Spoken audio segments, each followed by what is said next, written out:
Alright. I got a game in the Harugumo that's actually. I think I played it in September. And the only reason I actually grabbed this from the recycle bin. I had actually recorded this, uh, did a little voiceover for it, and then I don't know. For some reason, I chose to delete it without uploading it. But I recently stumbled across a video that was posted by one of the YouTubers, and it had a game where the Harugumo did over 800 hits, and that made me think, as part of a conversation I was having with somebody, about this game, and I decided to go back. I was able to locate it in the recycle bin. I recently changed the way I process my videos, so I went back and used the same process that I currently use, as opposed to the old way, which was leaving some video audio sync issues. So anyways, here's the game, and yeah, it's this was not too long after the Harugumo was released. This build is a little unique. As you can see, I have a 6.9 concealment on this and a 2.4 second reload. If you're familiar with Flamu's video on YouTube about his build, this is basically his build, which I think I mentioned it in another game. I don't think I would have came up with this, but after seeing his video, I gave it a shot, and well, I've had a couple of great games with this build. I am currently not running this build anymore, though. I did go back to a concealment build. I don't know. So you can see our Z52 puts torps out, blind torps, or maybe radiolocation torps, but he puts them out on the entrance, and we end up spotting this. So that's a Hindenburg. So, as you can see, I got quite a fast reload. Smoke up and open up on this Hindenburg. My goal is to try to turn him away. I notice a lot, both then and now, that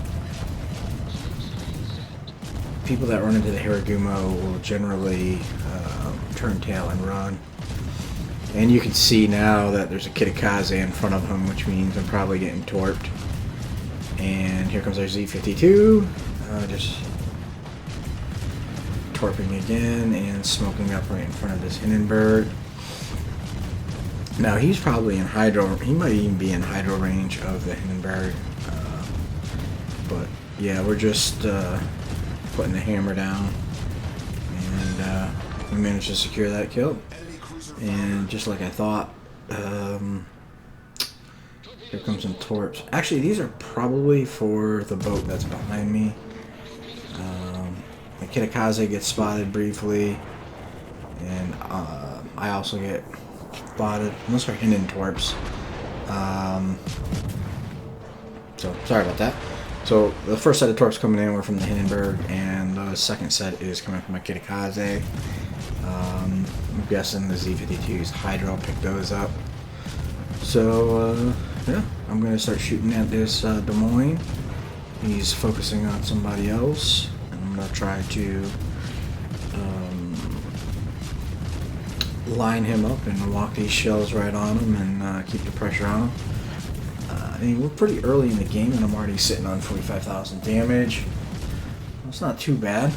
It's not a bad start anyways. And somebody gets a big chunk of that Des Moines. And unfortunately for me, I run into the map edge. So I'm kind of turning out. And our Yamato, nope, our Iowa finishes off the Des Moines. And we have a Yamato pushing in. I love it when ships push in, and I don't know if you noticed, but on the Hindenburg I didn't open up until he was a little bit closer. I think if you open up at max range, you give these guys too much of an opportunity to turn out, whereas if you let them get a little closer, say 10 kilometers, and they do turn out, I can still shoot at them for 5 kilometers, so I can still rake up a lot of damage. And again, we're just, we're not spotted, we're not located, and we're just trying to get some fires on this Yamato. And it's interesting to see, and again, this is a systemic issue with the game. That Kitakaze capped the A cap for the red team, and then immediately skirted out the other side, and I guess he's heading back to the D cap. I'm not really sure, but he's basically left these two battleships to their own demise, or hopefully to my demise here. And yeah, we'll see if we can catch up with them. We're going to put some torps out here, and this Yamato is deciding to turn out, and first salvo lands a friggin' fire, which is awesome. We're going to see if we can walk that back and get the superstructure on fire, force out his repair, and if we do, and there's a second fire, if he does repair that, we're just trying to keep him focused. We're going to give him a break, focus on this Iowa. Or actually, it's another Yamato, sorry. I realize that. And he has repaired, and of course, now he's no longer detected. And then he gets spotted again, so... And looks like he's just going to manage to dodge my torps, which is unfortunate. It also looks like somebody else might have got a fire on him, which is also unfortunate.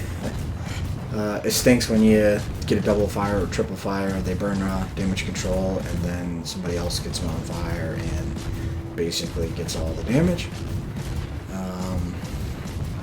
I mean, the end goal is to win, so as long as we win, I don't really care. But it does kind of suck to give up that damage to somebody else who maybe hasn't earned it, I don't know. So anyways, we're just going to keep the... just going to hold down the left mouse button, and you'll notice at this point our Z52 has gone into the cap and is actually capping. We've got another fire on that Yamato, and now we've put a set of torps out on this Yamato. And we're also going to openly fire on him since his guns are facing into the A cap. I'm not sure why he's pushing into the Z52. It doesn't seem like a really great idea, but I see it quite a bit lately where DDs go out and just decide to push into two DDs or a single DD and a cap, which, depending on what type of DD it is, I guess maybe might be okay, but when you see a Yamato pushing into a Shimakaze or a Gearing or Fletcher or something, it's not generally going to work out well. We're just going to keep the pressure on him here. We do have almost 500 hits already. Actually, we're over 500 already. And we're not even 10 minutes into this game. So, 132,000 and 500 hits is not too shabby. You can see it takes me a little bit to gauge this guy's speed. Once you figure it out, even at this distance, 12 plus kilometers, I wouldn't say it's easy to walk the shells in on the target, but it's definitely doable. I know some people probably, or some people may struggle doing this. And now you can see he's going in reverse, so I'm switching my aim points and trying to gauge what he's doing, and then he's going to, again, start moving forward.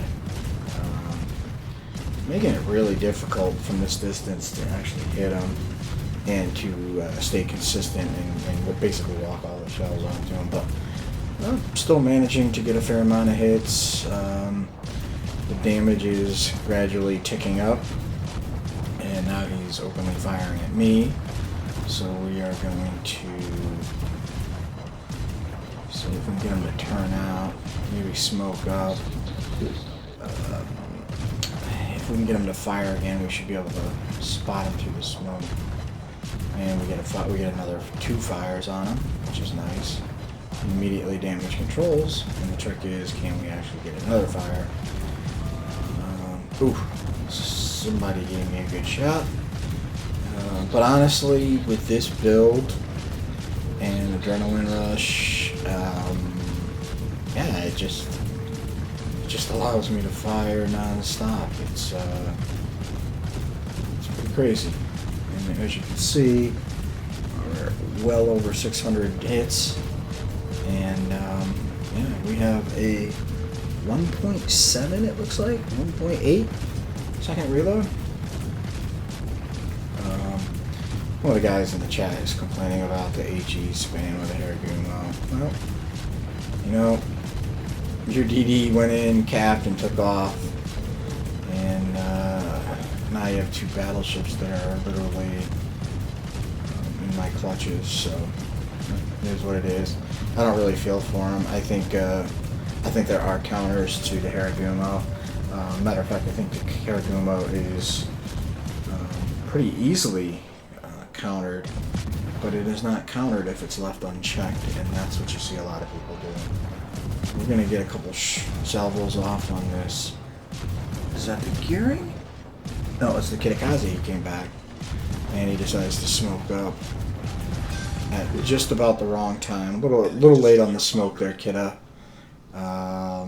Our Asashio also smokes up, so I kind of saved our Asashio's butt, as he doesn't really have a way to counter the Kitakaze, other than maybe running.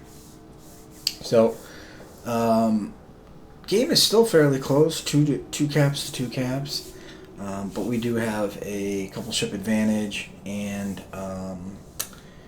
we know that Yamato that was over here is fairly low health. I believe it's the Yamato that I engaged in the very beginning. He managed to get away, turn out, and he's still in the process of running, but he's effectively been removed from the game. Although, yeah, he didn't even have a kill. And then also, there's a Des Moines. Is he on the other flank? Oh, never mind. He's actually gone, so it's just this Yamato. And, yeah, this game was pretty interesting. A couple 100,000, or, I'm sorry, 178,000 damage. We've already got 815 hits. So, comparing this to that video that I saw on one of the YouTubers' channels, this is basically in the very same neighborhood as that video was as far as shell hits. However, this game isn't done, and nor am I. Obviously, I'm very low health, so I gotta kind of play this cautiously. I'm not sure if the Yamato or the Iowa, who actually hit me pretty hard earlier in the game and basically took about 50 or 60% of my health, but I'm not really going to chance it. I am going to open fire. I'm going to stay at 10-12 kilometer distance. I'm going to try to dip behind an island, break line of sight, and as you can see, at this distance I'm able just to pretty easily walk these shells on. There's high caliber. So a second ago I had no achievements, but now I got high caliber, and I bait this Yamato here. I actually, the minute I saw him fire, I slowed down, and he basically overshot me, and now he's only got his rear guns that can shoot at me. This is a good angle for me. It's actually pretty easy to hit him. So again, I'm going to keep up the pressure, keep up the fires, and cross the 200,000 damage threshold. Always a good game to have a couple 100,000 damage. And yeah, we're gonna keep the pressure on this guy. Now we're behind the island. We're not detected. We've got another fire. Our damage continues to go up. Our shell hits are in excess of 950 now, and going up every second here as we land. We continue to land, shell after shell after shell.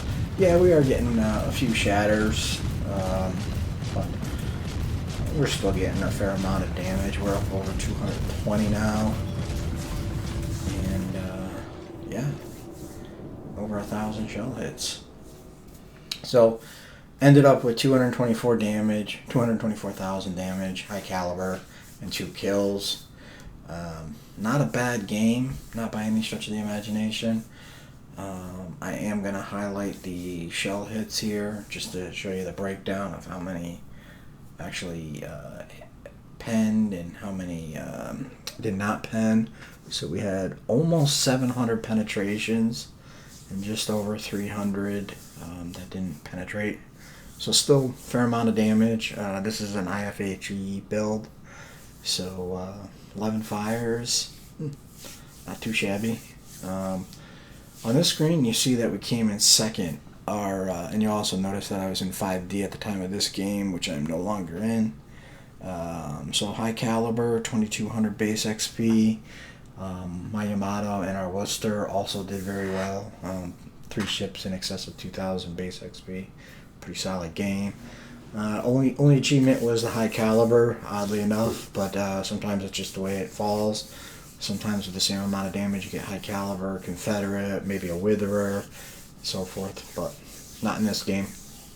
And here's the interesting screen. Again, 1,026 hits, 2,226 shells fired. So almost about a 50% hit rate, considering the distances in the shell arc. I'll take that any day of the week. Low damage upon nice spotting and fairly low potential damage, but again, a pretty good game. And yeah, this boat is capable of inflicting some damage. Hope you enjoyed the video. Thanks for watching.